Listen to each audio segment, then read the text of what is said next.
One of the things that you learn very quickly when you work for the President of the United States is, I guess I can't tell you, is that unlike campaigns, the things you say have real power. They have the power to, I always say, to start armies marching and markets tumbling. And you live with that responsibility and that burden with every word that you speak. And then you have people whose job it is to try and get you to commit news you don't want to make. And this exercise goes on an almost daily basis, but you're the fundamental source of information from the fulcrum of government. And it's an incredibly pressureful, difficult job. It requires enormous skill. And we're lucky tonight to have three great exemplars of that art, three former White House press secretaries. I won't introduce them all because I'm going to introduce the introducer, which is my role at these things. But I do want to say a word about just one of them, which is Robert Gibbs, who helped organize this event. And Robert is also a member of the advisory board of the Institute of Politics, so we're grateful to him, not just for helping us put this event together, and but also for all the advice and counsel that he's given us. Give Robert a hand.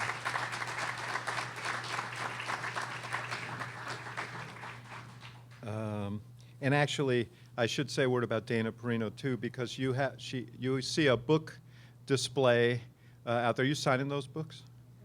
Oh, you did? Okay.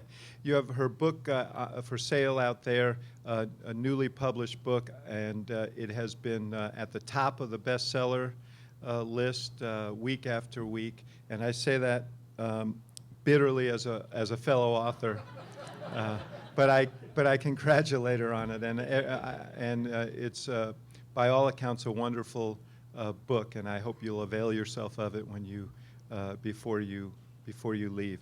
And I'm sure after you hear from her, you'll want to. With that, let me introduce Adam Beisman. He's a first-year student, but soon to be a second-year student. You're in good order, right? You're in good standing? Okay. All right.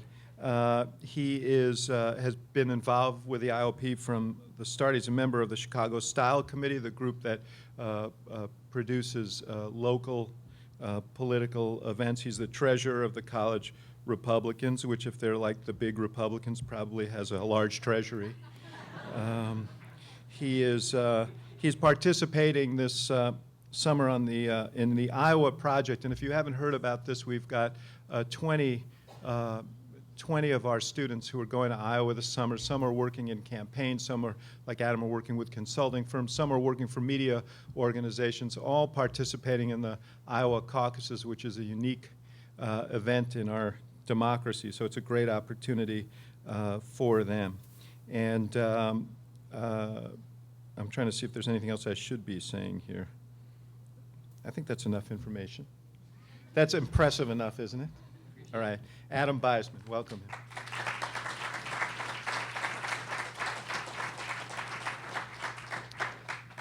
Thank you for that kind introduction. Tonight, we have the privilege of hearing from three people who have had one of the most stressful jobs in the world, the White House press secretary. The press secretary is tasked with briefing the president and also issuing statements on behalf of the White House. Additionally, the press secretary must face the media on a daily basis. The position first came into existence when President Lincoln decided that he should create a small staff to assist him in his relationship with the media. Since then, the White House press secretary has been a position fulfilled by one person who now looks to represent the president and not just facilitate the relationship between the White House and the media. Needless to say, the White House press secretary is a position that I would not wish upon my worst enemy. And here's a glimpse at the day in the life of a White House press secretary. Can you clarify whether or not there's a problem if both the president and vice president are out of the country at the same time? U.S. officials now have said that the next time Saddam does not comply with all that's required of him, there would be a military strike without warning. Does the White House or the President dispute any of the allegations Ms. Lewinsky makes in these transcripts? Does the President believe the Scouts should appoint Scoutmasters regardless of sexual orientation? Walking back from the briefing yesterday, I decided that I really needed to find some way to search for that inner peace and calm. And unfortunately, Rahm Emanuel's left, so he wasn't around for advice. Dana, you painted a fairly upbeat picture of the economy despite the job losses, and yet most economists say that the kinds of job losses that were reported today tend to be the kind we see in the early stages of a recession. What are the President's thoughts on the selection of Governor Palin as John McCain's running mate? Does he feel that the American people need reassurance about the plan that was signed into law on Friday and after yesterday's plunge on Wall Street? I wish my successor, Robert Gibbs, all the very best. Please go easy on him for a week. How can you say the executive order on Guantanamo Bay, you could say clearly, made America safer today? When people listen to this will sound like a game since we're talking about Rahm Emanuel's departure to run for the mayor of Chicago. Is it fair to say that our policy towards Egypt is forever changed? Why didn't the president do a better job in the last 2 years of reaching out to Republicans? Does the president believe that he can subsidize abortions with federal funds while fulfilling his pledge to reduce the number of abortions at the same time? Good afternoon. Any questions today? Cool.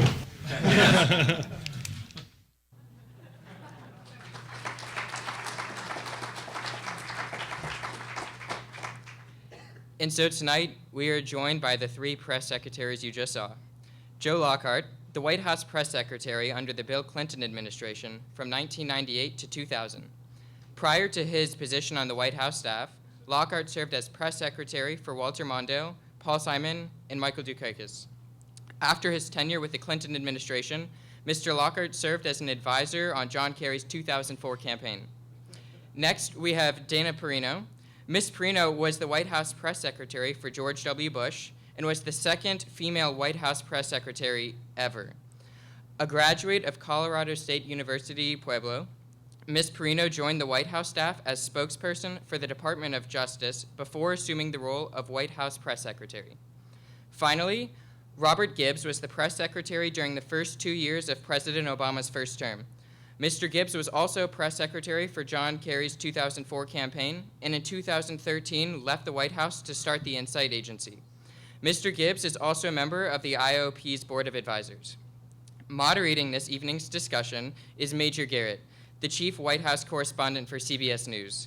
Garrett, a graduate of the University of Missouri, worked for U.S. News and World Report and the Washington Times before he became the chief White House correspondent for CNN and Fox. He now currently serves as the chief White House correspondent for CBS News. Please join me in welcoming our guests. Thank you.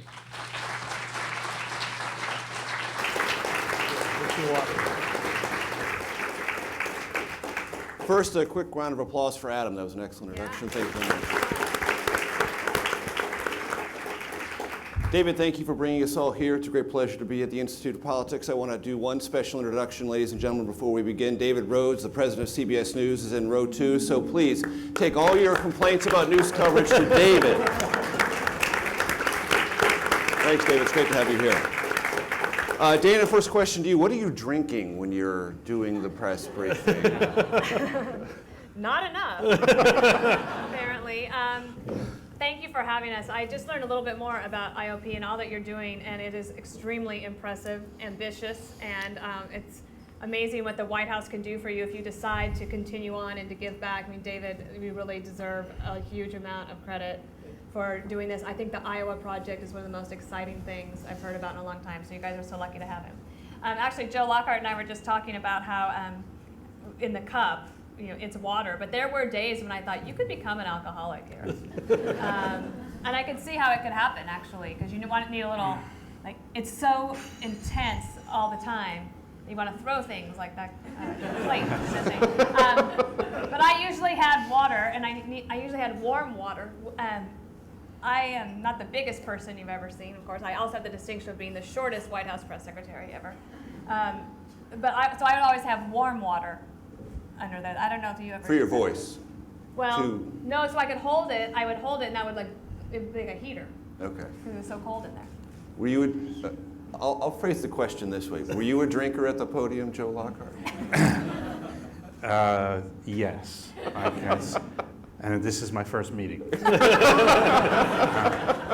I can tell you what I shared with Dana. It was always a glass of water, and I used to use it when I didn't know what the answer was. So I'd reach down and it would give me 3 or 4 seconds to think about it.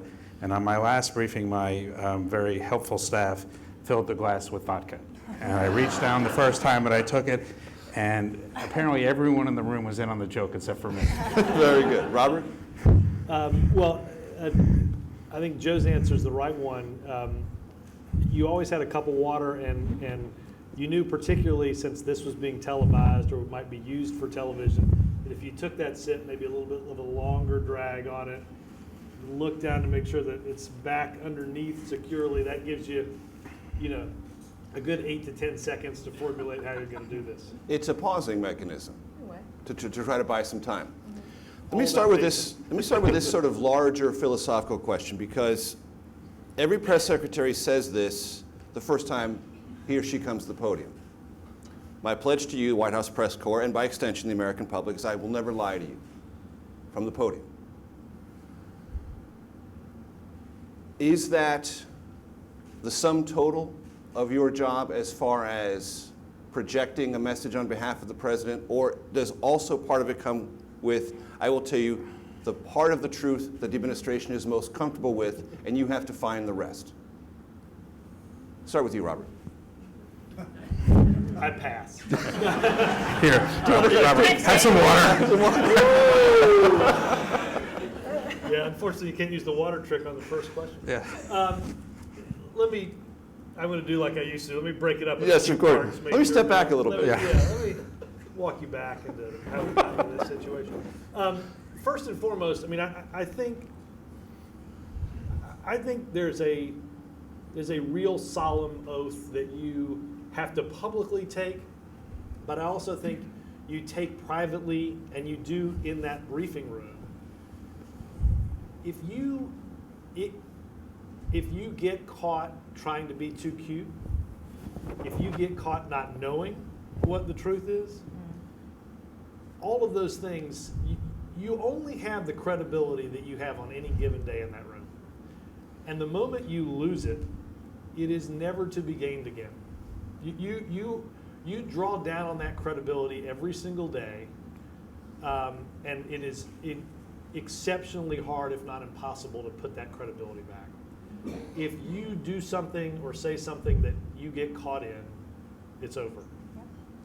You can't be credible again, and a president would be quick to replace you. You get into situations where you have to be careful about what you say, so you're not lying, but you have to be. There may be things that, quite frankly, but you can't divulge, and you have to be extraordinarily careful about how you talk about it. I do think the role. I thought that one of the ways you were going with this question was that all of us sort of start with this notion. You've heard this. We've all said it, that the press secretary's office is equidistant from the briefing room and the Oval Office, and you're the person that is representing the press to the White House and the White House to the press, and all. And I think that's probably the role that gets, in some ways, kicked out most quickly, because you do become, in many ways, the chief spokesperson or salesman for what the White House is and has to try to do. I think that is the role that is the most strained, because there is a component of chief information officer. It is sometimes just really hard to be the chief information officer when there is, in many ways, in that room, a battle that goes on each and every day about all that information. And Joe, as an extension of that, is part of the press secretary's job to drive the truth as the administration sees it? Well, it is, because I think you are an advocate. You don't go in as, I don't think there's anyone who's ever had that job that was a neutral person, or that was drawn someplace in the civil service and could have been a Democrat, could have been a Republican. But I think it's a little bit more of we have this idea that truth is black and white, and it's more a process of where a policy is made or a development's happening. That at any given time, if you ask exactly what it is, it's hard to know. So it's not, hard for you to know, or hard for you to tell? It's both. Your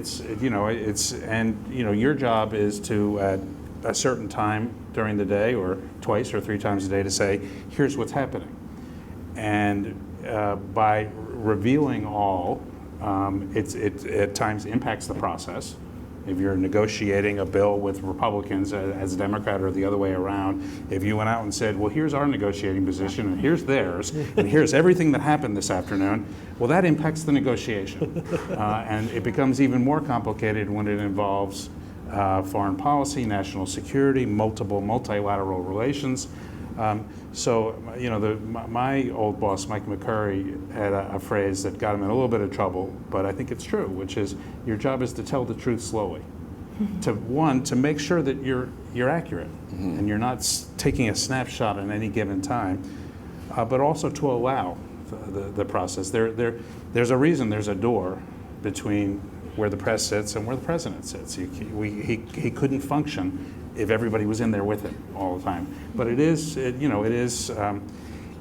a great temptation to take that as license to shave the truth and to keep things from the public, and you have to resist that temptation, because I think, as Robert said, it's deadly if you get caught lying. It's a little slower but deadly if you get caught, consistently holding back information that clearly you had.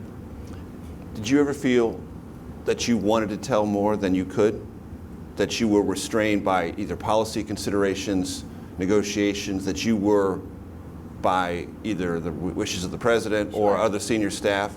That you wanted to say more, wanted to let us in more on what was going on, but could not? I think so, sure. And some of that, usually if you're being cautious in the briefing room and it has to do with classified information, it's because there's a human life on the other end of that story.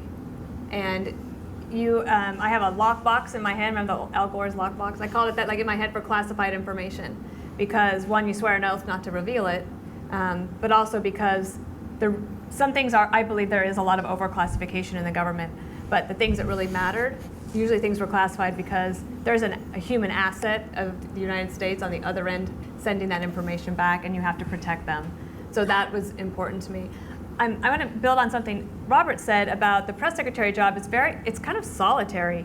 You have no resources or assets. You don't have any money. You can't call up a whole bunch of staff and have them go do something for you. You have small staff, but you don't have any resources to do anything. So the only thing you have is yourself and your credibility. And one of the ways I think that was so important for me to function, and I think other press secretaries do this, and there's this flak jacket in the office that you pass on advice to other people, and one of them, you have to be your own best advocate and your defender as well in the press secretary's office. So I had a rule, as most press secretaries do, of no surprises at all. So my deputies knew that if I got surprised by a question at the briefing, something had gone drastically wrong and they were going to be in a lot of trouble. The other thing I learned, and I think that they would probably agree with this, is that I started out as a reporter. I didn't last very long. I was actually here in Illinois, went to politics soon after that. But I would treat my job as a reporter, so I would get 3 sources. And before I went to the podium to answer a question, I would make sure, let's say it's a national security thing. I would say, all right, I'm going to ask the NSC. Gordon, I want you to call the DOD. And I want Scott, call CIA. Ask them the same question. If the answer came back and everybody was the same, I felt confident to be able to go forward. If it was wrong, then I would raise a question and say, there's something wrong on the policy side of things, and you guys got to get it straight, because I'm not going to put myself out there until it's done. The other thing was President Bush had a rule that my call got returned first by everybody in the West Wing. So that meant that they had to know that I was on the line and he cared about that, and if the boss cares about it, it's more likely that you will have solid information at the podium. This is an important point that I want both of you guys to talk about. How empowered were you within the West Wing to get the information you needed, and in the timeliness that you needed it? Because the orientation the press secretary has to the government that works for the president, you all work for the president, But if people are ignoring your call, you're disabled. How did it work for you, Joe? Well, I think I agree with Dana that you don't have the biggest staff and you don't have the biggest budget, but you do have a pretty important piece of leverage. And it goes something like this. Part of the staff is arguing on one side of an issue, part of the staff is arguing on another side of the issue, and they are having trouble coming to an agreement, and they may be telling you different things, and you kind of walk into the room and say, well, in 10 minutes I'm going out, and if you want to leave it up to me to decide, I'm happy to. Because I'm not going to stand there and say I don't know for half an hour. And it forces a discipline, and you do have. And I don't think I don't think we had an edict from the president. We just had people who wanted to make sure that the things they cared about were represented in the briefing every day. Yeah. So, and one of the great parts of the job, and one of the fun parts, was that everyone did return your call, and would occasionally just say, I've never talked to a Nobel Prize winner before. Can someone get one on the phone? I just want to chat with them. And they'd pick up the phone and talk to you. And we'd make up some reason, but that would come later, yeah. Yeah. But I do think you have on the earlier point. I think some people think of this job in a way that it seems very serious, but I think human nature has a lot to do with it. One of the really hard parts of the job is any conversation you have with anyone, you want to show them that you're smart. And part of this job is showing them that you're dumb. Or that you don't have the information they need at that particular time. And there is a huge penalty for leaning beyond where the facts are and speculating and trying to fashion the information so that it has a nice narrative to it and all of that. So you have to resist the temptation. You have to resist that temptation. And then the frustrating part is, and I know you guys are going to nod when I say this, is the administration decides this is what we can say. We stand up there and say that. And then 15 people on background are on the phone immediately after saying, now let me tell you what's really happening. Right. So, but there is a difference between what you can say standing up in front of that camera and what everybody else says. Yeah. Robert? That employs drones. Don't even acknowledge that the program exists. So the first week I'm asked, can you confirm the report on the front page of the New York Times that so-and-so was killed in a drone strike in the federally controlled tribal areas of Pakistan? Mm-hmm. And you'll see if you look it up, I'm like, I'm not even going to get into whether the premise of your question is valid. Chuck asked it based on what was in the front page of the New York Times because somebody at the Pentagon with a source at the CIA called Mazzetti at the New York Times and said, hey, we just got this really big fish that we killed on a drone strike. And it's kind of silly when you're standing up there, regardless of how you feel about the drone program, and you don't acknowledge it. I think when we do that, it hurts the credibility, not of an administration, but of government in providing information. I will say the great thing, as Joe said, is you are the great equalizer in all of these instances. First of all, if you ever get a chance to work in a White House, the one thing you learn quickly is there are no policy problem meetings, okay? Right. There are only press problems around issues that apparently haven't previously been explained well. My favorite example is I remember going to a meeting where the National Security Advisor told me we had a press problem in Afghanistan. No. Really? Do tell. I don't think we're explaining it well enough. I said, well, let me pull up a chair. I'll get a fresh pen and a new notebook. You tell me what I need to say today, and I'll fix it by this afternoon. Right. But you have policy problems, right? And I do, like Joe, remember saying to somebody, I'm going out at 1:30, and if these two people haven't made up their minds, then I'll fix it. And if you turn into the internal network of the White House, we can set the policy for the federal. I'll let you know. You'll be one of the first ones to know. Tune in. And you get these answers when you go to the morning meetings. So someone says, it'd be good if we didn't have to answer this question. Yeah, welcome to my world.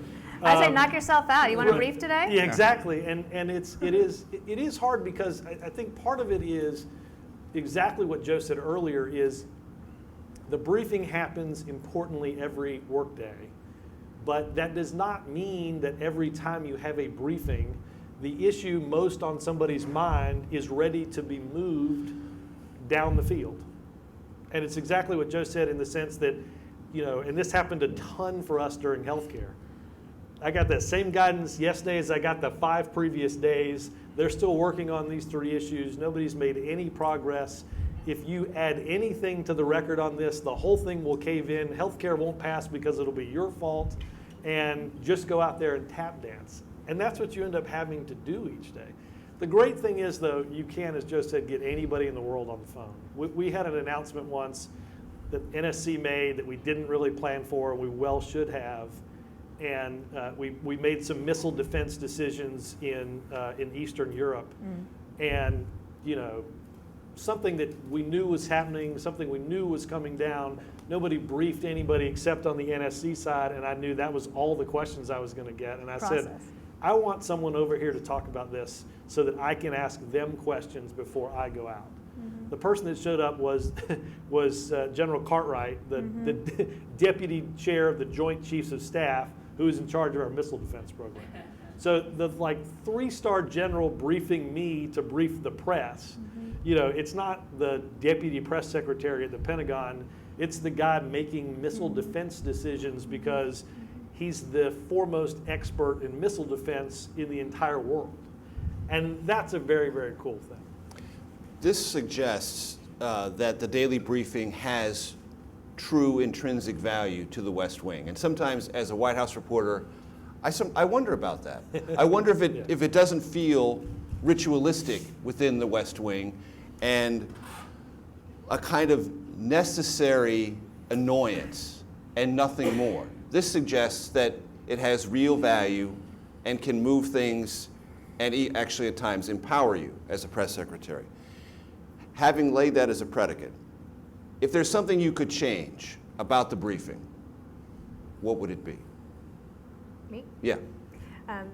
One of our former press secretaries, Joe mentioned him, Mike McCurry, always says blame him.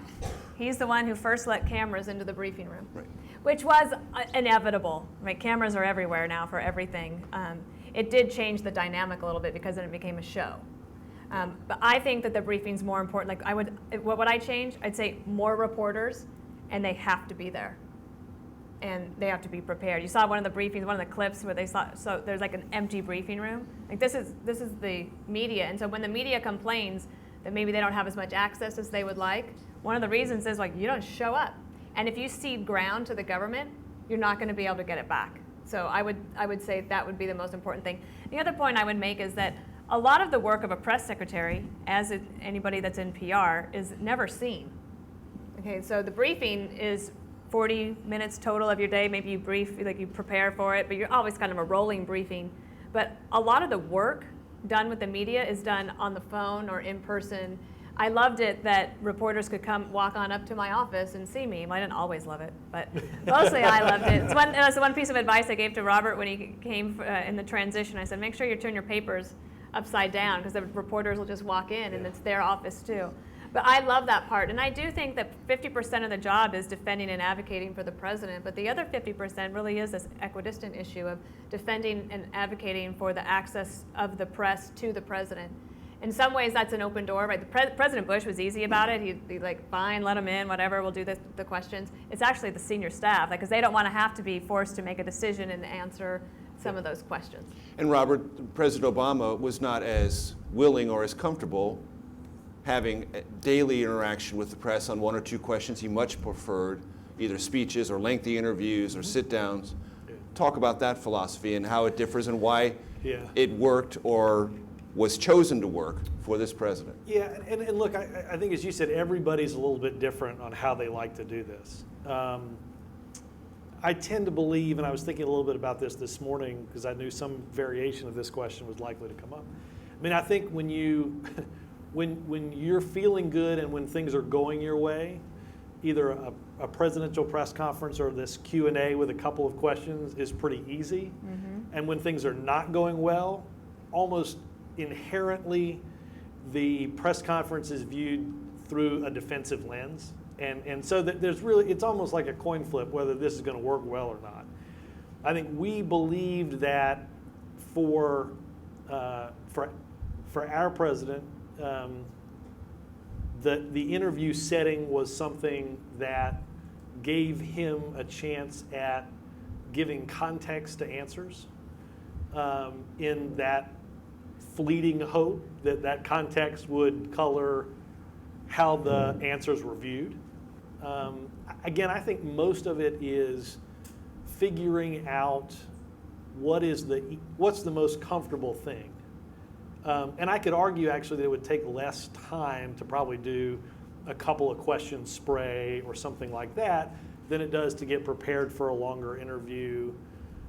Because in a longer interview setting, even a 10-minute interview setting, you're likely to get beyond those 2 questions. And the truth is, every single day, the 3 of us could come in at any point during the day and say, if 2 questions were had of the president right now, I think with probably 95% accuracy, you could tell what those 2 questions were. Yeah. You just got to get him ready for those 2 questions versus getting him ready for 10 minutes of questions, which can quickly, there'll be divergence in sort of what is asked and what is thought might be asked. My one improvement for the briefing, if you couldn't call it an improvement, maybe is not to do it quite every day. I know that'd be enormously hard to do. Mm-hmm. Maybe doing this every other day, and only for the reason basically that Joe already talked through, and I'm not trying to posit this on Joe, but there are just so many days in which things just aren't going to move, and moving them, and you have this great urge to want to move them, because there's only so many ways you can say the certain amount of things that you're able to say, and it begins to look comical. But there are times in which you know that there's an important set of negotiations going on. And as Joe said, even verbally saying what each side's position acknowledging the reality is in some ways might tighten the knot that already exists so tight that it can't be unwound. I don't think it's a perfect way to do it by any means, to do it 3 days a week. I mean, I think cameras, Mike always says that was a decision he wishes he could unwind in some way. I do think there should be ways. It is enormously hard. I know all of us tried it, to try to find ways to be the information officer, if you will, off camera in a gaggle, which to give you a sense on that is, an off-camera gaggle would be normally in the press secretary's office, which is a nice sized space. You do the Q&A, there's a transcript produced, but it's not on camera. You still use the quotes, but it's just not something that TV uses. Now, right. That of course gets the TVs all, well, wait a minute, how come we can't have you on camera? But at least it is a way of trying to take a little of the TV production out of some of those answers that hopefully in a way gives you the opportunity to have a little bit more of an informational give or take. Sometimes it works and sometimes it doesn't. The gaggle used to happen in the morning. It would be the first way for the press secretary to let the White House press corps know the president's take, any overnight news developments, any foreign policy, national security things. But you also find out what they're thinking. And you also, it becomes kind of a little Geiger counter for the White House to see what's on our mind. The gaggle, just for your information, has gone away completely. It has vanished. It does not occur anymore. There is no morning session with any press secretary. Jay didn't do it, and Josh doesn't do it, and I don't think it's ever going to come back for a lot of reasons.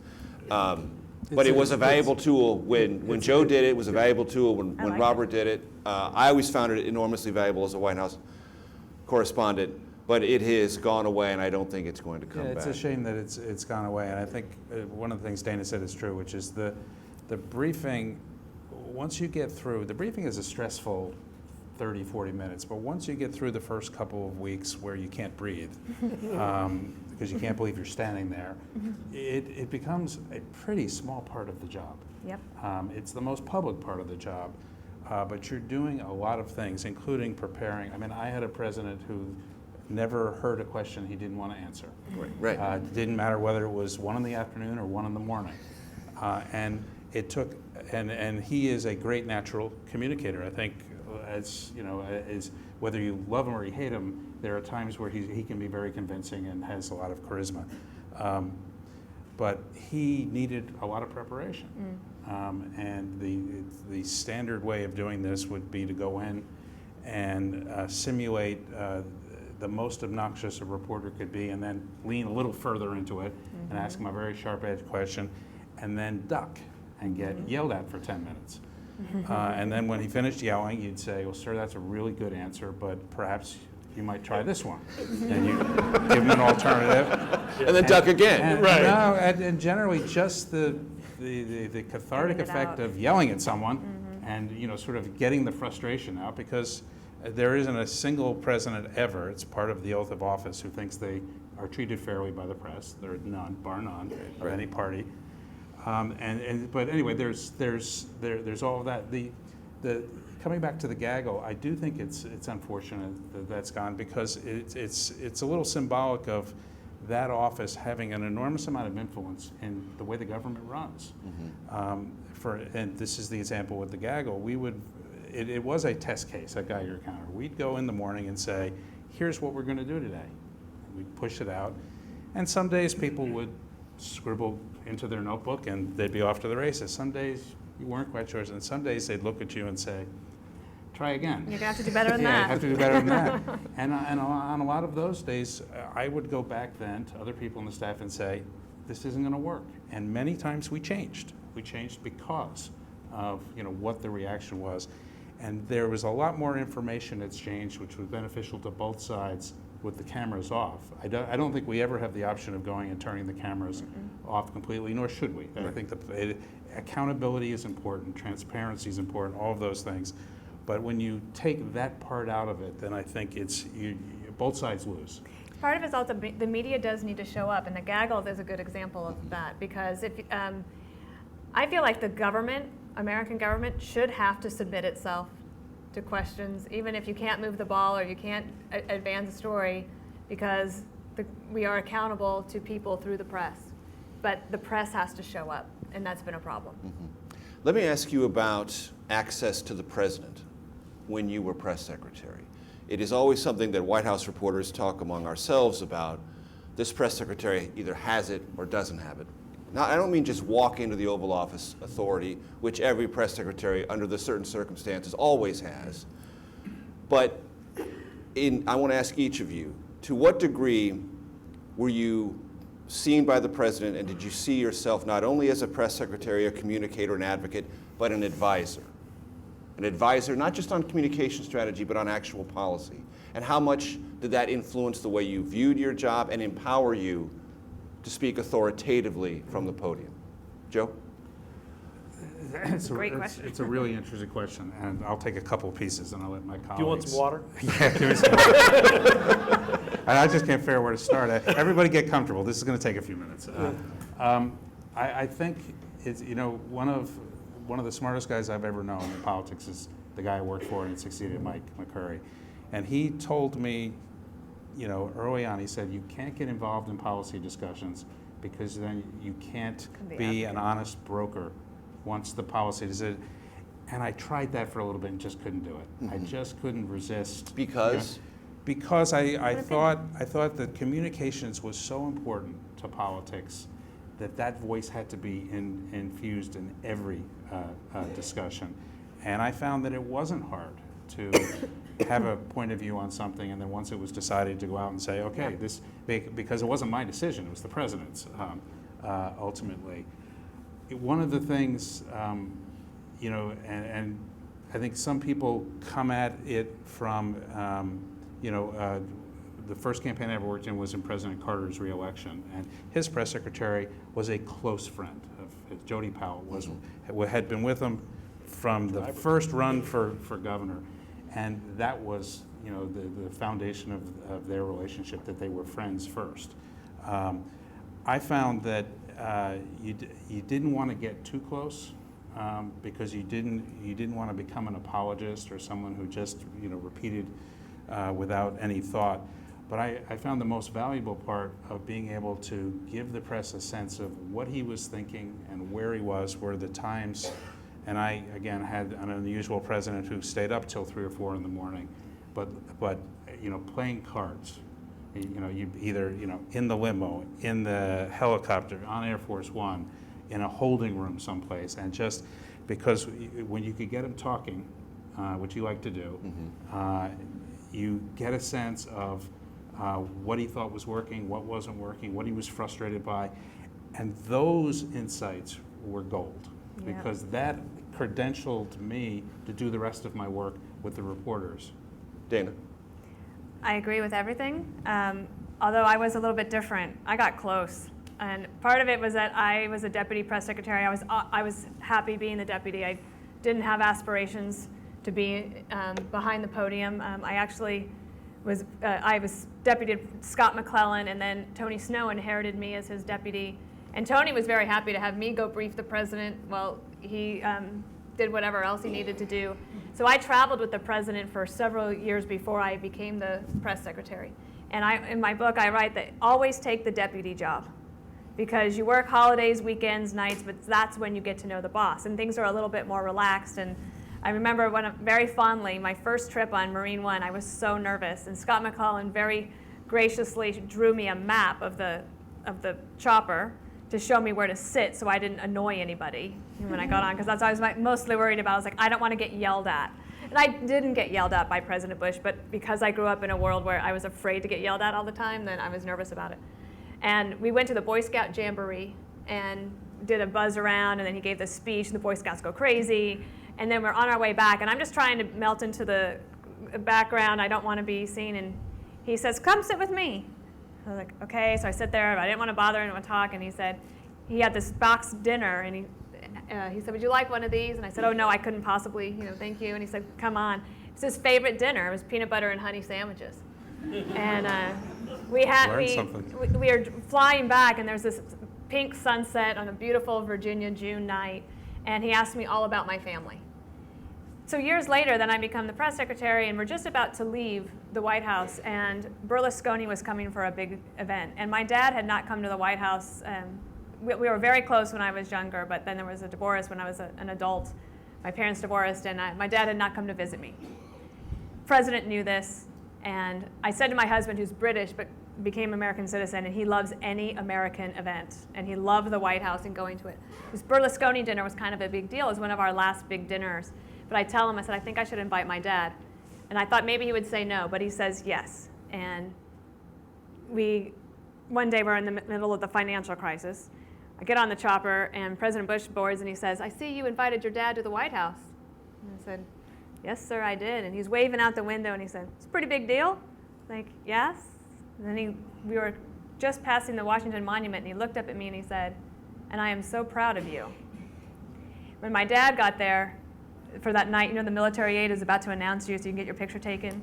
He says, oh, no, this man needs no introduction. That's Leo Perino, and we've been waiting for you for years. And he says, you want to meet Condi? And he takes my dad off my hands, and I don't see him for 2 hours. And what I write about is that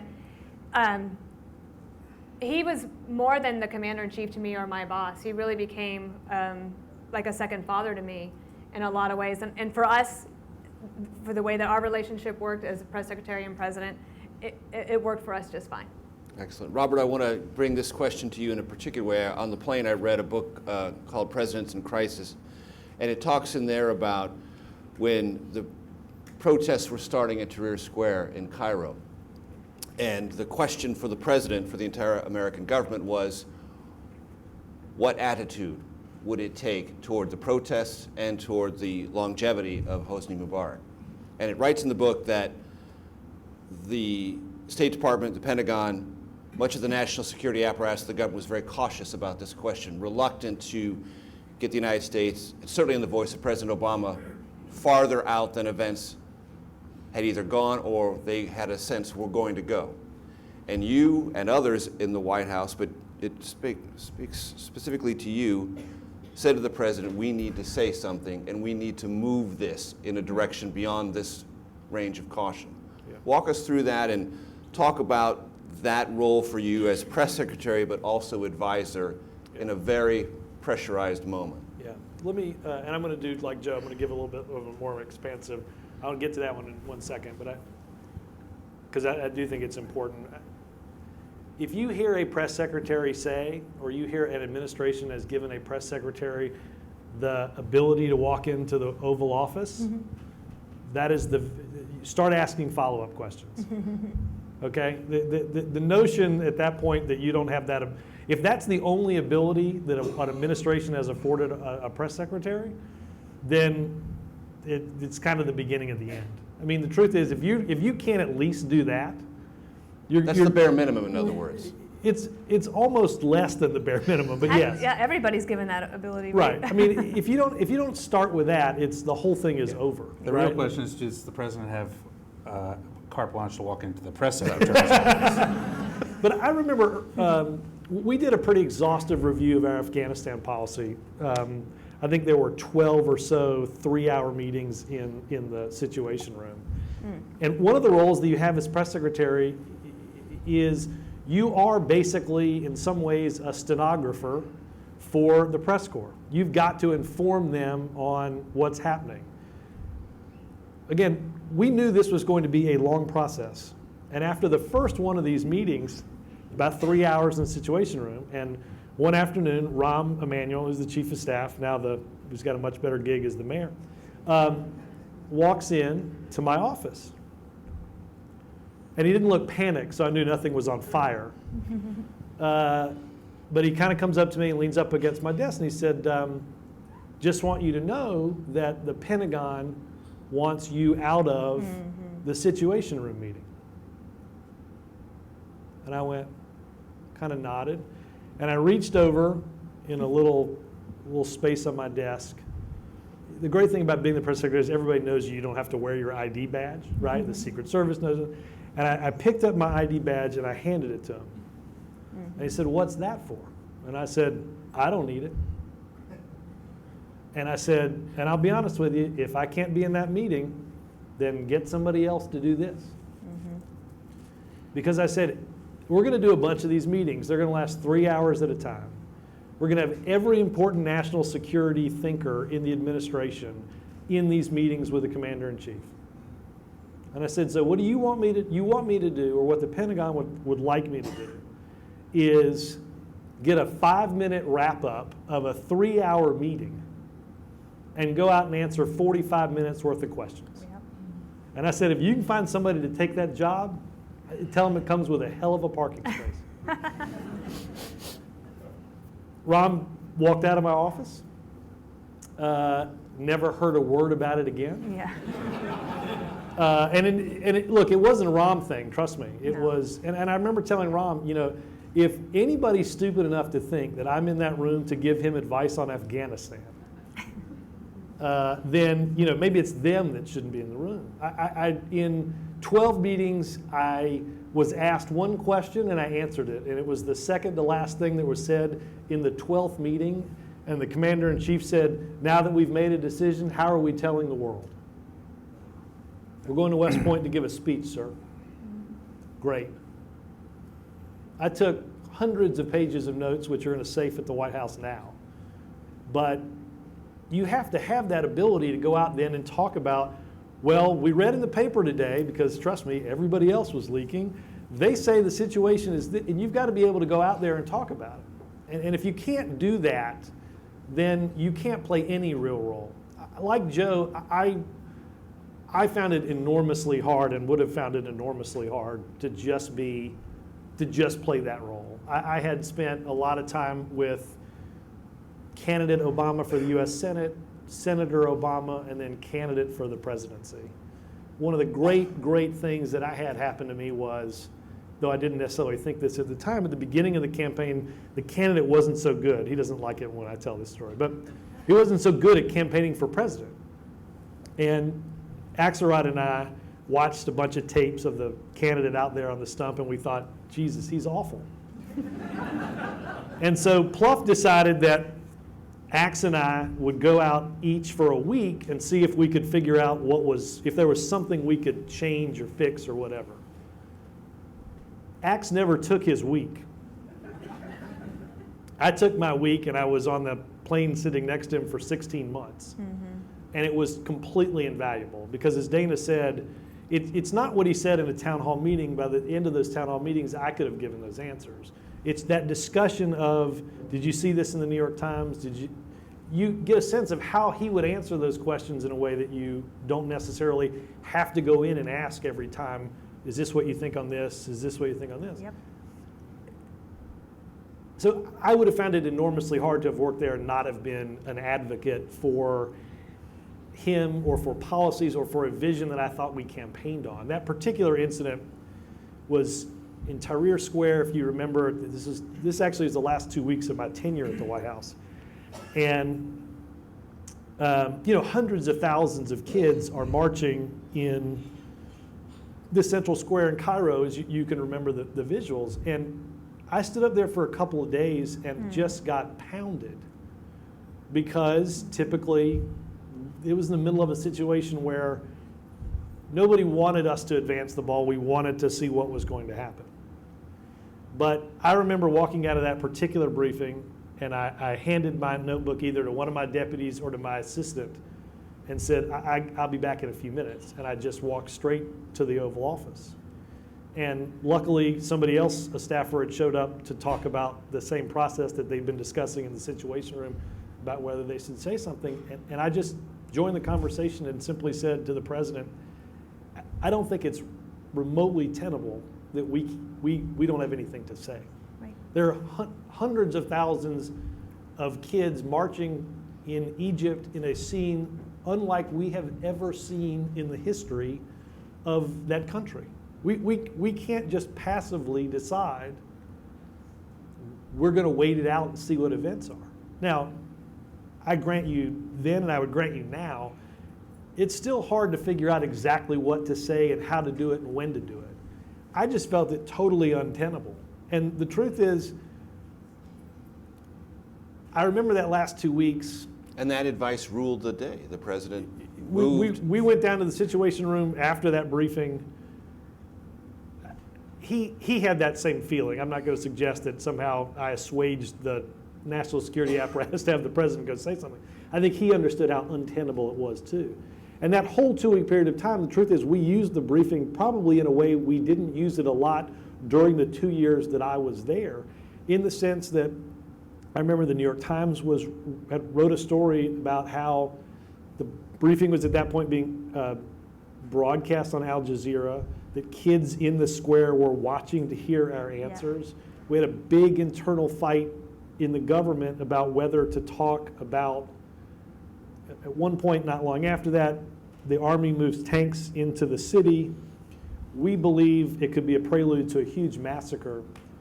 We decided I would go out there and be very, very stern about saying, if shots are fired, we're going to take we're going to pull foreign aid. We probably weren't quite that forward, but it was pretty well presumed that that's what we meant. And we did that for a real important reason, was because we thought if we did not start to say stuff like that, we weren't going to see 100,000 people protesting. We were going to see tens of thousands of people that were dead. Yeah. Not a popular thing in the government. They didn't want to go do this. I got a lot of resistance. In fact, Major and I were talking a little bit about this. Some parts of the government weren't comfortable with my answer, and even though they'd agreed to it and wanted to give a different answer. And I remember going to a reporter, or having a deputy go to a reporter and say, ask me the question again, and ask me it actually by saying, this part of the government doesn't agree with you. Are you sure what you said is right? And I did it very specifically in order to lay it down one more time, not just for the Egyptian army, but for apparatus, some of our own government apparatus, so that we were very clear.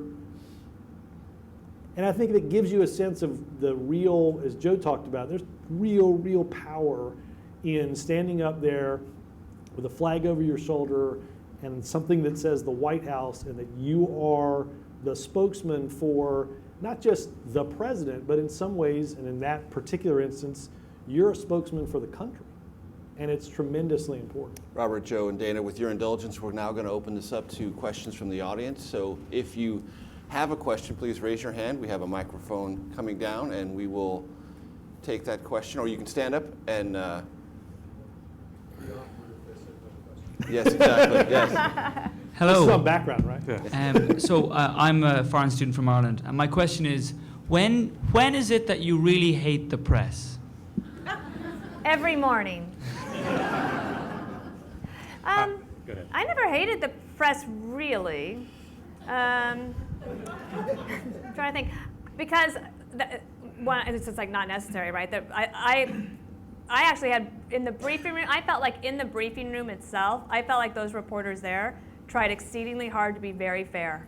And they worked, I knew that they worked really hard, and they had to keep up to speed on all of the issues that I had to keep up to speed on as well. And one of the pieces of advice I write in my book is that before you ever call a reporter to complain, read it twice. Because it's typically not as bad on the second read. Usually the thing that's hard is the headline and the caption and the placement of an article. I remember towards the end of the Bush administration, so 43 gets this reputation for being angry. And he wasn't angry, but the Wall Street Journal had two, you know the little dot matrix pictures that they have? So they had one of him with like a happy face, and then one of him with a sad face. And he could announce that like rainbows and kittens were going to be given to all school children around America. And the Wall Street Journal would put the angry Bush face next to it. And I'd call and complain and say, you guys, why, like, what is going on here? And it was like something I couldn't shake. So there were times that, yes, like when they called at 3 o'clock in the morning was something ridiculous, or some sort of conspiracy theory, but that was rare. I don't think I ever More frustration than them. hatred. Never hatred, no. Joe? My staff knew this very well, but I had a rule of thumb that I could only be mad at 3 people at any one given time. So someone would be completely obnoxious in a briefing room, and they'd come out and say, I'd walk it out and they'd say, who just fell off the list? And someone would get out of my own particular doghouse.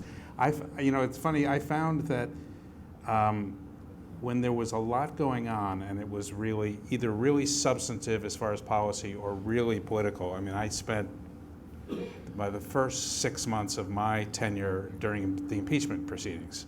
So that was, which I viewed as being intensely political and partisan, but also had big consequences. Mm-hmm. I didn't really, because the stakes were really high, I didn't have a problem with the press corps. It was a big deal, and we were all under a lot of stress. The days that I had a problem was when nothing was going on. And it was like everyone sat around for 2 hours in the morning saying, how can I ask the question that's so complicated and so convoluted, I'll get a Pulitzer Prize before the briefing's over. And those days were hell, because you just had a lot of really smart people, and on those days with too much time on their hand, and there was no good answer. And editors.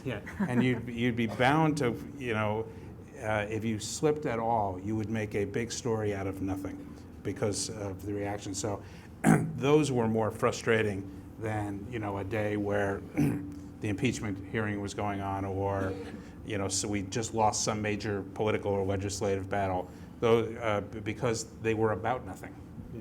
In my day, that was called Major Garrett. No, Joe's absolutely right. The easiest days to brief are the days in which you're going to get one subject asked 16 different ways. Yep. Doesn't mean you have a good answer for any of it, and it's usually a day when, quite frankly, something does seem like it's on fire or the sky is falling. They're not fun, but they're much easier to get ready for. It's those days in which nothing drives anything that you feel like, and it's just that, I won't use the reporter's name, some of you will know him, but they would ask the question and then go back to doing their crossword puzzle, right? Just to kind of mess you up. But again, it was just sort of like there are sometimes that, it's an interesting place. There are those sort of, fun little games. It's much more frustration. And the truth is, you lose almost all perspective when you walk into that building. Axe and I used to talk about it. It's like a submarine, right? You get in it every morning when it's dark. They close the hatch. You go down underneath the dark ocean, and the only thing you can imagine is what is directly in front of you. That's so funny. And whatever is directly in front of you is a total disaster. Yeah. And when that's finished, somebody taps you on the shoulder and says, "Look over there." It's a total disaster. And so, I remember 6 weeks being out of the White House and thinking, why did I yell at people for like one word because you do just lose that perspective. I can't believe you wrote that. You characterized it like that. And then all of a sudden it becomes this. Once you do that with a reporter, like that starts the death march, right? Well, I could have written this. Well, and it just sort of like at that point there's all productive conversation ceases. Partly because all productive conversation was never going to take place when you're literally arguing about a word. So I'll tell you the most unique thing about this is the briefing room itself on White House grounds attached to the White House is controlled not by the White House. No. It's controlled by the press corps. They pick the seating. They pick where people sit. If you see if you watch a White House briefing, watch it tomorrow. The same person starts it. It'll be whoever's the AP reporter. They'll start it with Josh. And at some point, you'll hear somebody say thank you. And at that point, and only beginning at that point, is the press secretary free to leave. You can't, like, if you don't like how it's going after 10 minutes, you can't, like, all of a sudden have an appointment somewhere. Let's start over. Right. Yeah. You stay there until somebody says thank you, because that room is, like I said, it's on White House grounds. It says the White House. It is controlled by the people that inhabit that room. And you have to understand, you're going in, it's an away game, right? You're going into their place. I used to hate, David will remember this, I was adamantly opposed to doing statements or to having the president answer questions in that room. I agree. I would cancel tours, let's do it in the East Room, let's do it outside, hell, let's do it on Pennsylvania Avenue. Because it's their room. Because you guys own that room. Right. But what does that mean from your perspective? But also you can't go in there and not take questions. Well, I used sure to you think, can. I used to think It's happened, trust me. But I don't think it's a good idea off. because it's not the government's room, it's the press's room. And you thought there was something either not magisterial enough about it? But less magisterial and more just the fact that, like, the way that we would do briefings, I just the kind of Donnybrook sort of thing. Right. The lack of decorum. Right. You just didn't, I didn't think that was a good thing for either side to do. And it's not because I think there is something magisterial about it, but I do think there is, I think the give and take is hugely important. I just think I think it always should be at a level in which it's befitting not just the president, but also the press corps. Next question, please. Hi, thank you guys for coming. So my question is, in what ways do you think that the position as press secretary is currently responding or should respond to the rise of new forms of media? And how's that going to play out in the future? Robert, you should take that first. Well, the first thing is the participants in the briefing room look and are much different than they were certainly when Dana was last there and when Joe was last there. The rise of internet publications, some of that obviously was there, but not much. But just the sheer amount of the news magazines that don't even, I don't think two of which, or at least one of which, doesn't actually print a magazine anymore. A lot of that, just the composition of the room has changed. Regional reporters, and what I mean by that is the Chicago Tribune is still lucky to have an extremely talented reporter in Christy Parsons that's there, who knew the president in Springfield and is invaluable. But a lot of papers that covered Bush, the Houston Chronicle, the Dallas Morning News, Denver Post, Post, Miami Herald. All those guys are Seattle. no longer there, Seattle. and I think that's a very bad thing. I will say this, I joined Twitter when I was in the White House. And I did it really, at that point, for only one reason. I watched the president, I clearly had lost some battle where the president was coming into the briefing room to answer questions, much to my complete chagrin. And I was watching somebody on Twitter on an iPad as the president was talking.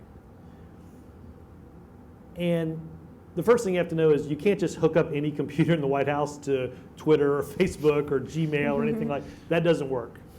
So you have to have, it's got to be a personal device, at least at that point it did.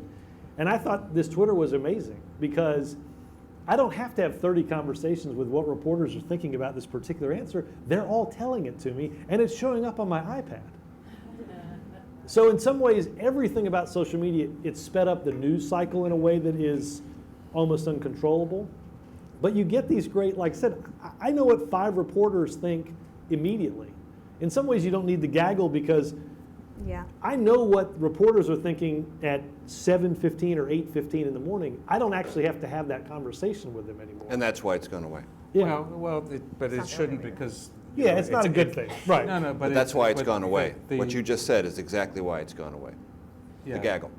But I don't think they get a clearer sense about what you want to communicate. Exactly. From a tweet in the morning. Right. I think I go back the furthest, but this seems. I don't know that I could have anticipated how it happened, but I knew it was happening. I was in the White House for 4.5 years, and the job even then evolved. And I felt like at the end of my time that I was like a news programmer. It wasn't just doing the briefing. I had to think about now, I guess during the Clinton administration was really the rise of cable. The internet was there, but it was only in the last 6 months that stories got broken on the internet that really impacted other news coverage. But you really now have to think about the day. And we used to think about the day as far as, well, we better program something for the morning because that feeds the afternoon, that feeds the night. So I think, it's if you are the person in charge of the chief communications officer for the president and the executive branch, you have to think about, well, what do we have to say? Who cares about what we have to say, and how do you deliver that? What channel does it go across? And I think that you really see real interesting and innovative stuff coming out of the White House now. And I don't think you have to go any further than healthcare. I think these guys had tried everything. Everything from the State of the Union to an address to Congress to sit-downs with 60 Minutes, everything. And the thing that got the people you wanted to reach his attention was sitting between 2 ferns. And I would not have wanted to have been the person to go in and say to the president, I want you to sit between these 2 ferns and get insulted for half an hour. But whoever had that courage should be rewarded because it was immensely invaluable as far as getting the people you needed for the program to work talking about it. And that was the first step. So it's, and I can only imagine what it's going to look like 5 or 10 years from now, but it's not going to look like what it looks like now. Yeah, I remember in March of 2009, the president was going to Los Angeles. I remember having this discussion with David before we went into the senior wrap-up meeting because I needed to have one advocate. And I remember saying, the president's going to Los Angeles, middle of the financial crisis, all hell's breaking loose. I think we should do the Jay Leno show. Are you crazy? You mean the president of the United States is going to sit? And people thought we were nuts. And my theory was, these people vote. These people are approving or disapproving of the president. They're just like everybody else. They may just not watch the nightly news. 50 million people watched the nightly news in 1980. 22 million people are going to watch the nightly news tonight. A lot more people in the country. They're getting it from a lot of different sources. And a lot less of those, there's 22 million people watching, getting about a third less about what the government's doing and about politics in those 22 minutes. So it's to say that you can rely on what we relied on in 1985. Is a prescription for failure. Right. You have to go find your audience. Let me bring Dana in on this. From your perspective, what do you see changing that you wish you had had a tool?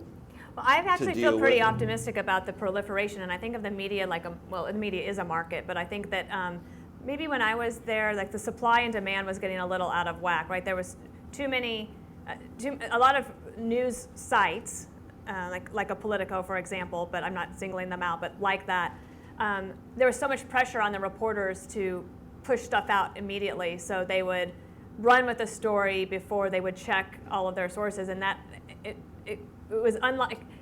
That's not how they went to school. That's not how they were taught, and it was uncomfortable for everybody. And then we were yelling at them, et cetera. I actually think that now, with the rise of additional outlets, there's so many outlets now that the peer pressure amongst the reporters to get it right the first time has actually improved the quality of the reporting, and so I'm optimistic in that regard. Next question, please. You're all obviously incredible communicators, and I'm just really curious as to whether you think you're naturals or whether you trained a lot, practiced and reviewed your briefings, and how you got better at doing the briefing.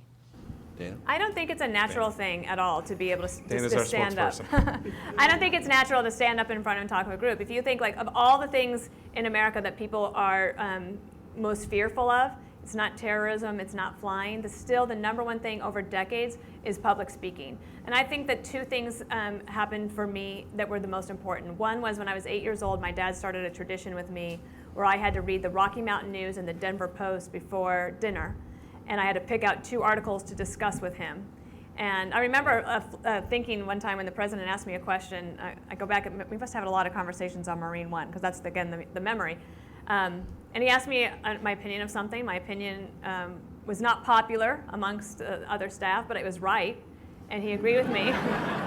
That's one thing you learned with me. I was always right, and I made sure the press knew it. What was the issue? I don't remember what the issue was, but I remember having a flashback and thinking about that kitchen table with my dad and how having that interaction with him between father and daughter at the time was really important for me, because in the future, all young women are going to have a male-dominant figure in their life at some point, and I had the confidence to be able to do it. But then the second thing, the most important thing that I did, was I joined the speech team in junior high, and I went to high school and then a college scholarship where I figured out a way to argue persuasively, to be able to put my thoughts together, and to be able to stand up on some of the hardest days. And as my speech coach told me, it's okay to have butterflies in your stomach as long as you make them fly in formation. There you go. I like that. I don't think I would describe myself as a natural. I'll tell this in 2 ways. One is when I finished at the White House, the place where I went to high school, this small town in New York, asked me to come back and talk to the students.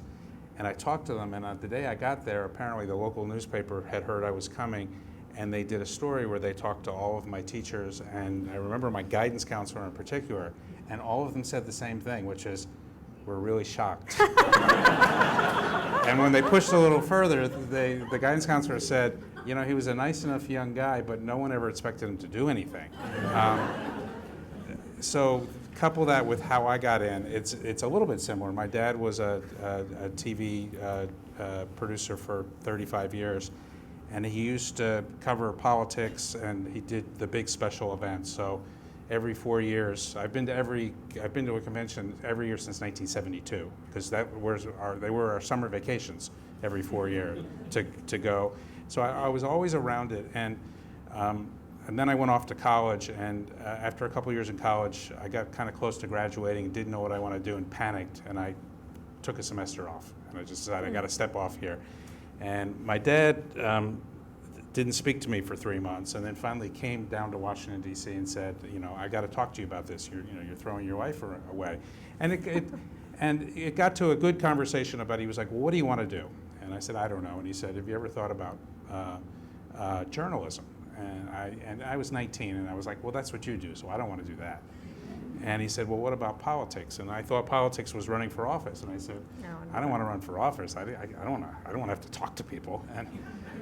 And he looked at me, and this is the moment where I found my career. He said, well, you know, there are people in politics that get to tell people like me what to do and what to say. And I said, tell me more about that. And he had a friend who he'd take all these trips, you know, with the White House. So he was very close to one of the White House advance people. And he said, you know, call this guy up and see. And he connected me with someone. I started volunteering on the Carter re-election in 1980, and that started this process. And you know, the worst thing that could have happened for me is after a couple of years, someone saying, here, be White House press secretary. I had been doing this in some way, shape, or form for 16 or 17 years before, you know, the cameras came on. And so by then, I think I had learned enough to get by. I think there's almost nothing natural about the briefing. Right. And if you think about it, there's no other position in government that briefs every day. The Pentagon doesn't brief every day. You know, members of Congress don't do, the speaker, the minority, they don't do briefings every day. It's completely unique. And so you go out there the first day, you've read 1,000 transcripts, and you've watched these tapes, and you just have to feel along in the dark until you get something that you think works for you. I used to print my transcript out every night and try to read it and see where I could have given a better answer, see where I could have been maybe more informative, less biting, but there really is nothing intuitive about it. And, Major knows this. Reporters know when they've got a press secretary on the ropes. And you better figure out how to give your answer and get to the next topic, because unfortunately there's no referee to stop the fight, right? And oh, by the way, it's televised. And so you've got to figure out, and you do this trust me, if you could drink water every time this happened, the briefing would end a lot earlier. But you have to make split-second decisions. I've got to know, can I make a joke here and get out of this? Or is somebody going to hand me a shovel and dig my hole deeper? Is this the time where I look at that reporter and make them the issue? Not that they haven't asked a legitimate question, but you know what? I don't have a legitimate answer right now. I don't have a legitimate answer. I'm going to throw a fastball close to your head. Right. Does that work? I think, and you make all these in very split-second decisions. Sometimes they do, sometimes they don't. Sometimes it does, and sometimes it doesn't. But the bottom line is there's just so little that's intuitive about it. You can watch, and I think each press secretary has to have their own style. Yes. And you have to go and pick the questions the way you want to, the way you feel comfortable with, the order, all that. How you even prepare for the briefing, I think, is almost completely unique to that person in how they best fit. And it evolves almost every day. Next question, please. Hi, I was wondering if I can get your perspectives, each of you, on Matt Drudge, the Drudge Report, and how often in a day you would consult the Drudge Report. Oh. I can honestly say I have not looked at the Drudge Report in at least 15 years. Wow. So, while I was, it's funny because while I was press secretary, people weren't going to the internet. And I think, I think there's a different story now with the power of news aggregators and the ability that they have to shape news. What was really going on, though, with Matt Drudge at the beginning, and the reason that he got a lot of traction was not the size of his audience, because that grew over time. It was that he forged a unique place in the press corps, which was stories that existed within mainstream news organizations that for whatever reason the editors at those organizations decided they weren't ready to go with, they didn't have it solid, or it wasn't a story. So the source of his stories in the beginning were disgruntled people in newsrooms that didn't have Twitter, what they have now to get things out. And that really is how he impacted, this is circa 1998, 1999 at the beginning, and I think he had a huge impact. And from my perspective, he had a huge negative impact. Others might argue. I mean, if you look at the back end, if you go looking backwards on the whole impeachment process, a lot of facts did surface that I would rather have not been discussed publicly. But a lot of nonsense surfaced too, and a lot of things that weren't true surfaced. And I think the Drudge, from my perspective, the thing that he did, his most lasting impact, was he eroded the editorial filter that to that point had existed and was very strong. That there was a high bar, particularly if you were going to go on and say something like, the President of the United States is engaged in this kind of behavior or that kind of behavior. And I think it corroded that in a way that we will never, I don't know that we'll ever get back. And then, the internet exploded, and, aggregating news the way he pioneered became a big business. Dana, any comments? I have actually kind of a funny story. So I met my husband on an airplane flying from Denver to Chicago, and I worked on Capitol Hill. It was August of 1997, and we've been married 18 years. Okay, but he was British, and I moved to England to be with him. I left my job on Capitol Hill. I didn't have a visa to work there. I didn't have anything to do all day. He would leave at 7 in the morning, and I'd say goodbye to him, and then I basically would be on the internet all day long. And this is 1998. There's not a lot to look at during the time, okay? So I would wake up in the morning and turn on the internet, and I would refresh, and then I'd go like do the laundry or something. I could kind of taught myself how to cook. We got a puppy, and I would take the dog out for a walk and come back and refresh it. So my husband was, we weren't married yet, and he was always worried that I was going to leave England, that I just wasn't going to be able to take it, and then I was going to, he bought me a return ticket actually, so that I could have this open-ended situation where if I felt like I was trapped and I wanted to leave, I could, because he wanted me to be there because I wanted to. So around July of 1998, of course, I'm dying because I used to work on Capitol Hill. I had all access to information. Now I have nothing. So I keep going back to find out what's happening on You could have called me. Drudge Report. I should have. You wouldn't have taken my call. Well, I get this call from him, and he says, my darling, have you been on the internet a lot? And I said, well, I wouldn't call it a lot. But what I didn't know is that in England at the time, you had to pay for internet service by the minute. Like a local call. Yeah, same that's here. how they, Yeah, that's how they made yeah. And so I had no idea, and he's never told me how much it was, but it was like thousands of pounds. Because I would just be like, refresh the Drudge Report all day long. And then when I was press secretary, yes, I would check it because it drove other news, right? Yeah. And so everyone was checking it. Now it's still powerful, but it's not as much because there are other ways to go to a site. Like if you go to Yahoo News or Google News, something, you can find articles all in one place and other places now, but I would still say he packs a punch. Robert? Yeah, I'd say the same thing. I mean, I think I still check it 3 or 4 times a day. And again, not because I think that's the only place to get news. I look at it as one person's perspective on what the news should be today. And in some ways, that's what's changed about the media a little bit, at least in my circumstance, is that here's what somebody thinks are the important stories today. And that's what they're trying to get other people to pay attention to. Sometimes it's because he actually does have something that somebody doesn't have. I mean, as Joe said, now it's not just disgruntled folks that want to get a rumor up, but this will happen many, many times this year. You'll go to a link and it'll say, New York Times page 1 tomorrow, and it'll be this, here's the story, it's going to be about X. And if you hit the link, it just refreshes the page. But in an hour or so, voila, that page 1 story pops up. And that's because other people know that's where people are going to go find the news.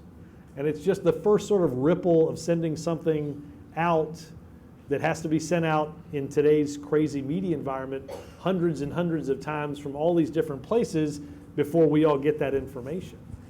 So I think it's interesting, again, to know what is one person or one viewpoint of the world think is truly important or should drive the news that day. But there are, the great thing about the news today is there's never been more of it available to more people, and that will only be different tomorrow and every day moving forward, because every day somebody else is going to get on, and every day somebody else is going to create a site that you might go check, or some place to update your friends, or you get it off of a social media site, and the whole concept of it has changed in so many different ways that it's one of many. Now, I know this is not, technically speaking, David's house, but it feels like David Axelrod's house to me, at least for the time being. So I want to bring David up because I know he has one question that he'd like to put it. Very nice. I'd like to come back. First of all, Major, thank you for doing a wonderful job of moderating. His questions were posed in a much gentler way than they normally are when he's sitting out there and those press secretaries are at the podium.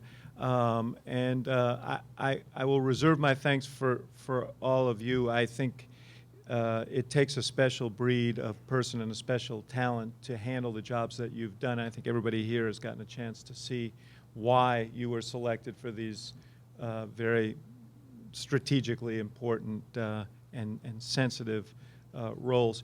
But I wanted to ask you just to sum up this discussion and to very briefly describe what your best and worst moments were in your jobs. Let me go first. Well, I just wrote a book about like my love story with Washington D.C. and there's a lot of negativity around Washington, and a lot of people are down on it, and I can understand why. But I had a great experience. It changed my life for the better. My job on Capitol Hill led to my job at the White House, led to lifelong friendships that I still rely upon today. And so I feel so much gratitude to be here. And the day that I got the job as press secretary is like the day I went into the White House to resign. And I start chapter 3 like that because I was tired. I didn't think I could make it to the end. I asked Ed Gillespie if I could go first in a meeting, or if I could speak to him after a meeting, and he said, yes, I need to talk to you too. And then he said, do you mind if I go first? And then he tells me that the president wants me to make me the press secretary on the Monday.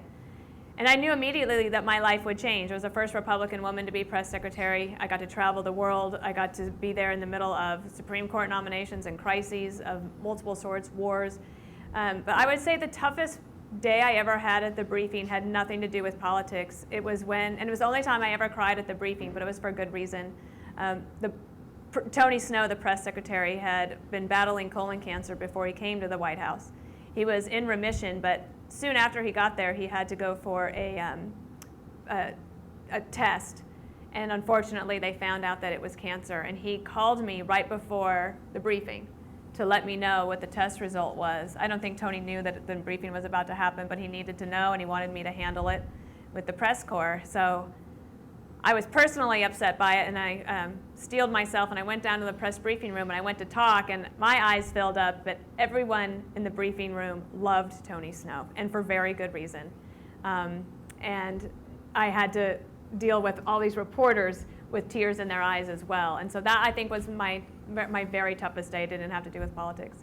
I think my best day may have been the end, because I felt like it was over. But I felt like I left in a way that I could feel like we did a great job. And I loved our transition with the Obama administration. It meant a lot to me to know that I felt like our team was handing over, at the direction of President Bush, to hand over to their team as best we possibly could. And that last day, I felt like we had fulfilled that particular request from the president. And I still think that that's one of the best examples of how government can work. Joe? My best and worst day actually and revolved around the same issue, although the timing was very different. The worst day I had in the White House was every once in a while, I mean, the chief of staff kind of runs the day-to-day White House, but every once in a while the chief of staff is off someplace else, and there's kind of a hierarchy, and every once in a while someone would come in and say, you're the most senior person here, so if anything happens, you've got to staff the president. And we were in Washington, but everyone was off someplace, and the news of the school shooting at Columbine came in. And I had to go in and tell the president that this had just happened. And you go in and try to explain to him that 25 or 30 kids have just been shot in their school. And the reason it was so hard, and I think this is something that we share, is presidents have a lot of jobs, but one big job is being a national grief counselor. Yeah. And that's not just on television. Whenever there's one of these incidents, and we had way too many, the president goes and will give a speech someplace, and then he goes into another room and he sits and he talks with each of the families. And for the one that happened before this, there was like 15 or 16 families, and they sat in an auditorium gym, and he went one by one and talked and sat down and talked. And it is, I don't know how anyone could come out of there not feeling just completely wrecked. And part of the press secretary's job is to follow him around and to listen to each of these conversations, just so there's a third party that has a record. Not that you'd ever repeat them, but if someone went out and told a story that wasn't quite how it happened, you would at least have. And I walked in and it hit me that I'm about to tell him this, And immediately his mind's going to go to, I've got to go sit with 20 mothers and 20 fathers. And it just, I can't really describe how awful it was. And we did. We went there, and he spent all of the time, and it was a very sad day. On the flip side of that, my favorite day in the White House was the day we renamed the White House briefing room, the James S. Brady briefing room. We were in the middle of a fight, and we came up with the idea that a way to both elevate the issue and honor President Reagan's press secretary who'd been shot was to name the briefing room. And the single best moment I ever had was calling them, calling Sarah Brady, and she put Jim on the phone, and I told them this. And it as bad as the Columbine day was, this day was so positive and will live on. And even beyond the personal, for me, I know that a transcript comes out of the White House briefing every day, and for every single day and every denier that we don't have a problem with gun violence in this country, every pronouncement from the White House says James S. Brady on it, and it will until someone changes the name. And that I'm very proud of, and was the high point, I think, for me. One quick point of personal privilege before I give my answer, because I know we're wrapping up. I want to, David said I helped organize this. David and I have been talking about doing something like this for a year or so. And I talked to him and I talked to the staff here, and I was the one who emailed both Dana and Joe. And to give you a sense, Joe emailed me back almost immediately, count me in. And when I say almost immediately, like less than 5 minutes. And Dana's reaction was, I really want to do this. I may have to change my schedule, but I'll do it. And I hope you all were enriched by their viewpoints and their stories, and I can't thank them enough for being selfless in coming to Chicago and giving of their time and of their energy to bring the perspective that they saw. So just give them a nice round of applause.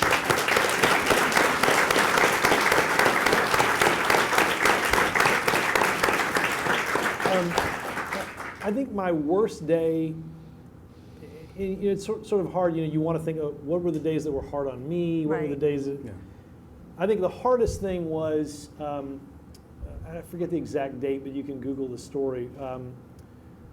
We went, and I say we, the president, myself, and a personal aide, along with a military aide, flew, unbeknownst to the press, at that point, from the front of the back of the White House. I think we left around 10:30 or midnight, and we flew out to Dover Air Force Base to meet a huge plane with, I think it was 21 transfer cases, flag-draped transfer cases, which is what they call where a body is transferred back from the military into the system and ultimately to be given to those families. And for a long time, those images were not broadcast. And the policy now is that if you want that broadcast, the transfer case being taken off the plane, you can do that. And we went, it was after a particularly awful accident.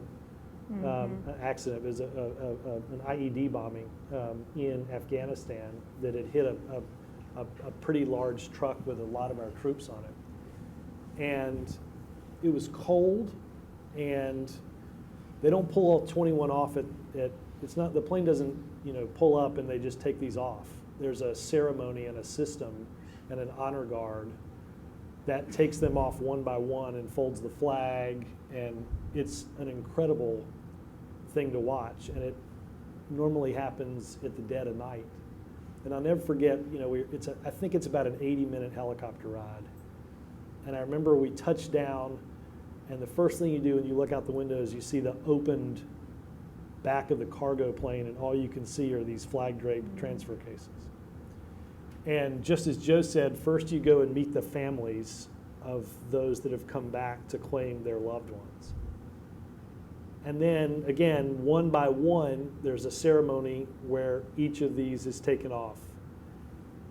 And I think we were probably out there for 3.5 or 4 hours until probably 4 or so in the morning.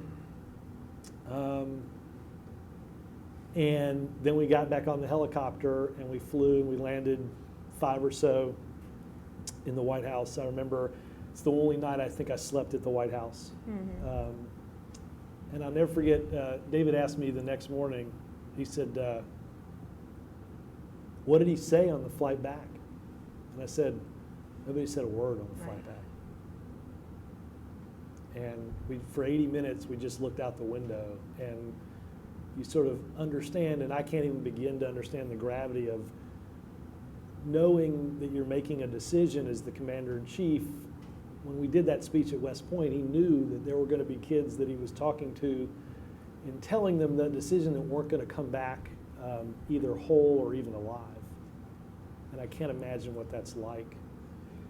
My best times, and I, catch me on any given day, and I might give you some others. Obviously, the first one was probably the signing of health care. The second one, and this is more of a personal thing recently, my father passed away about a month ago. And there's this great thing on July 4th, right? There's the fireworks at the monument, and they usually have a bunch of White House staff has kind of like a lawn party, not quite that crazy, but there's a party on the lawn, and some of the senior staff, there's a pool out in the back of the White House that's covered by trees and such, and senior staff and families come, and there's like a little barbecue with the president. And at that point, my father had never been to the White House. And I remember him sitting out and eating a hot dog by the pool, watching his grandson, not me, God knows, watching his grandson swim in the pool, talk to the President of the United States, walk up to the top of the roof of the White House and watch the fireworks. And then just before we left, we're in my office, and I said, hey, I want to show you one more thing, Dad. And he just had a fall, and he wasn't really sure on his feet, and he didn't have any idea of the geography of the White House. And I said, here, come, just follow me, and I want to show you one more thing. And he was getting tired, he kind of wanted to go, and I said, just follow me. And he had no idea what we were doing. And there's 2 doors. There's stanchion, and there's a Secret Service agent by each door. And some of us have 24-hour access to the building and the room. And I just looked at the guard, and I nodded my head, and he pulled the stanchion back, and we walked into this dark room. And my dad looks at me, he's confused, and the Secret Service guy hits the light, and my dad just goes, oh. And he's standing there in the Oval Office. And it was, I shouldn't have told this story. It's one of those days that makes you really happy to work. Let me just say that part of the mission of the Institute of Politics is to make the case to our young people who are the future press secretaries and perhaps presidents and and maybe White House correspondents that politics is an honorable and meaningful calling, and it's important to make that case in a time when there's a great deal of cynicism. And I just want to say to close tonight that all of you, all 4 of you, make me very, very proud, and I'm grateful that you're here tonight. Thank you. Thank you.